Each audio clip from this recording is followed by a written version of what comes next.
everyone, and welcome to Life of a Gunner podcast. My name is Faithfulness, and we'll be talking about everything Arsenal. First of all, I just want to say that on record, the Arteta outers are crazy. I mean, one loss in 8 games, and we are screaming Arteta out. Like, I can understand that maybe it's Bournemouth, and you didn't expect to lose to Bournemouth, and you didn't expect to be 10 man down to Bournemouth. But, like, why are we whining about it?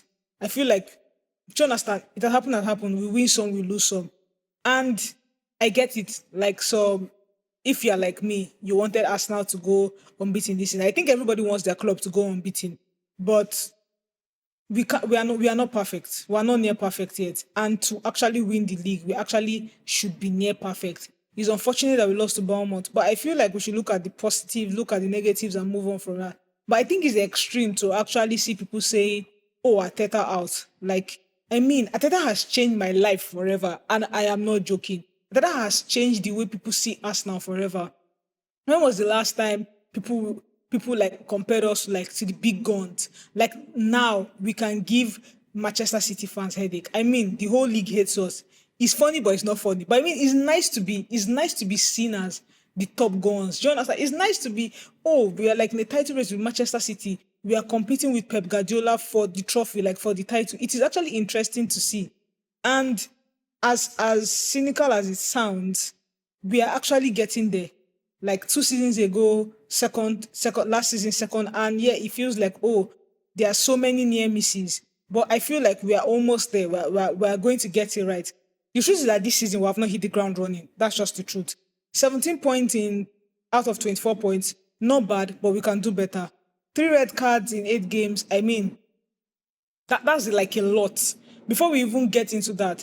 And I know that it feels like Arsenal is officiated differently. I mean, it definitely shows that Arsenal is officiated differently. I mean, look at the game against Bournemouth where Saliba got a red card, and the Liverpool Chelsea game you have Tosin doing the same thing and he gets a yellow card. And I like the fact that Anslot also made mention of that in his press conference, that the inconsistency sucks. You look at Manchester City today, the Wolves, the second Manchester City goal against Wolves, and I think that the Premier League is the only league where you see that we have officiating decisions being talked about, deliberated on more than actually the footballing. Like, we actually do more of talking about the officiating than the actual sports, which is actually tiring. Like, it's actually exhausting. Because if you actually want a league to be won fair and square, you shouldn't have favorites. I get that there will be favorites. I mean, we are all human beings. But at least let us go like few weeks or a month. Let us even go a season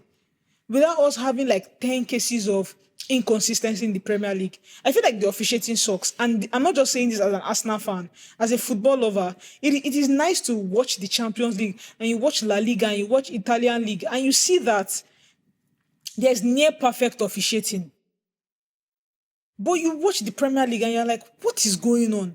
Why is there like an agenda? Why is there it's obvious that there's an agenda against certain clubs? And I'm not just saying, like I said, I'm not just saying it because I'm an Arsenal fan. But I don't want to dwell too much on officiating. I actually don't want to dwell too much on the red cards. I am of the opinion that, see, Ateta needs to talk to his boys and say, see, we are officiated differently. So we actually need to act differently. Act like professionals on the pitch. You have to give your 90, like for that 90 minutes, give your full attention, give your 100% attention. I mean, thank God there's no player at my club saying now that, oh, I cannot give full attention in the 90 minutes game. I mean, I don't think there's anyone that is saying that now at the club. But it is obvious that, do you understand? If things are going to happen to us differently, if we're going to be officiated differently, we also have to put our heads up and say, okay, do you know what? We have to do things differently. That's just the truth.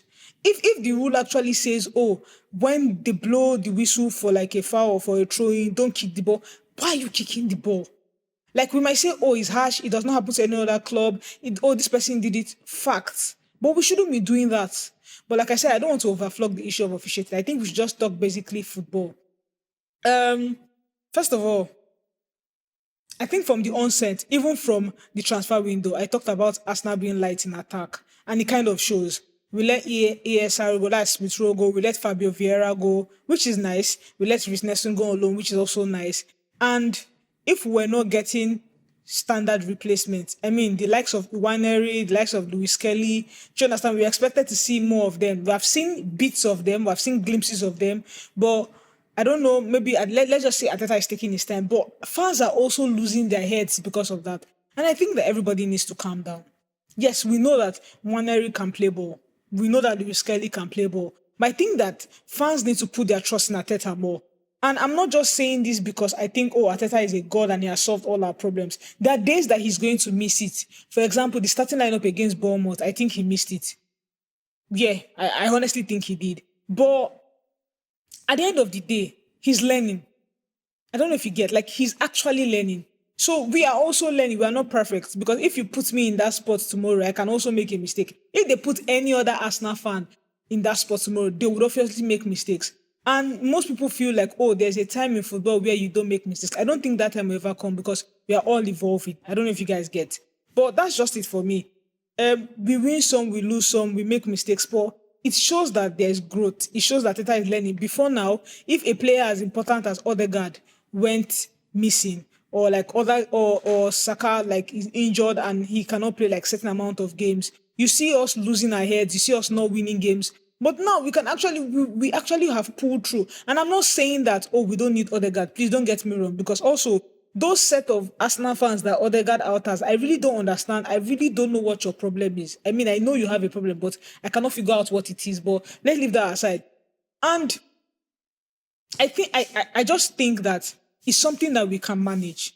Do you understand? We are light in attack, yes, but it's something that we can work around. We have to be more consistent and we have to actually hit the ground running.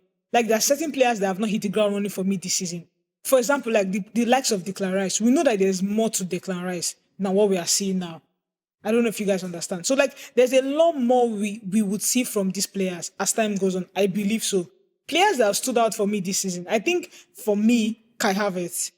And I'm just saying this because I was one of the first set of people when Kai Havertz came to Arsenal. I'm like, what? Like, I think Kai Havertz transfer is one of those that a lot of us didn't see coming. But over time, it feels like it has paid out. It has actually paid out. And genius to whoever. And that's what I'm saying. Ateta does not get applauded for getting that right. I mean, he got the Kai Havertz deal right, even when all of us felt like, oh, this was a very, very, very, very disturbing deal. So applause and kudos to Ateta for that. I am impressed. So Havertz to me has stood out. Like he has stood out this season. There's still a lot more work to be done, especially if we see Havertz as our outlet. If we see Havertz as our number 9, but I mean, he has been impressive. There's this particular game, I think it was the Leicester game or so, where till the 98th minute, he was still chasing after loose balls. I mean, you can see actually what Ateta has done with Havertz. So Havertz for me has impressed me this season. The next person I'm going to say is actually Thomas Partey. I was one of the firm believers that Thomas Partey should not be at Arsenal this season. And I dare say with all boldness that no player at Arsenal at the moment or no midfielder is playing up to the level of Thomas Partey. And that's on that. Thomas Partey is standing on business this season. I mean, when I first also heard that, we are planning on extending his contract, I'm like, why? But especially yesterday against Bournemouth, I think he showed that I'm still the man. And Thomas Partey might not have legs for days, but I mean, he actually impressed. He played really, really well. And for that, I think Thomas Partey is one of those standard players for me. Like, even when we are 10 man down, when he was moved to play as right back, and he has impressed. That's just the honest truth. We might say, we need him out of the squad because we need a younger player and we need to find a replacement. I can understand that, but Thomas Partey has impressed me for sure. No, goes without saying, our star boy for sure, Bukayo Saka, day in, day out. And he every season, I think he picks an aspect of his game to improving, which is actually very wonderful and very nice to see. But I still feel he has not hit the ground running because the Saka we know would like to score as much as he's assisting currently. So I think that for me, he's there, but he's not there yet. So we would love to see more of Bukayo Saka. Like I think every single Arsenal fan will say that. I'm not saying that he's not doing enough. Please don't get me wrong. I love Saka like I would love a brother, but I feel like we have not seen the best of him yet this season, and that's just the truth. Another person that I was so excited to have back this season is Timber. I think Timber has also changed our lives forever because You watch Timber play, you watch the likes of Calafuri play, and you're like, man, like we're enjoying football. I mean, we move from the likes of Socrates and Kolasinac and Mustafi.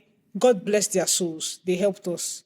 God bless their souls. No disrespect. But we move from those kind of players and we are moving to the likes of Timber, Calafuri, Ben White. Like, that is football for you. Like, it's interesting to see. Actually, I'm really really looking forward to what the season holds.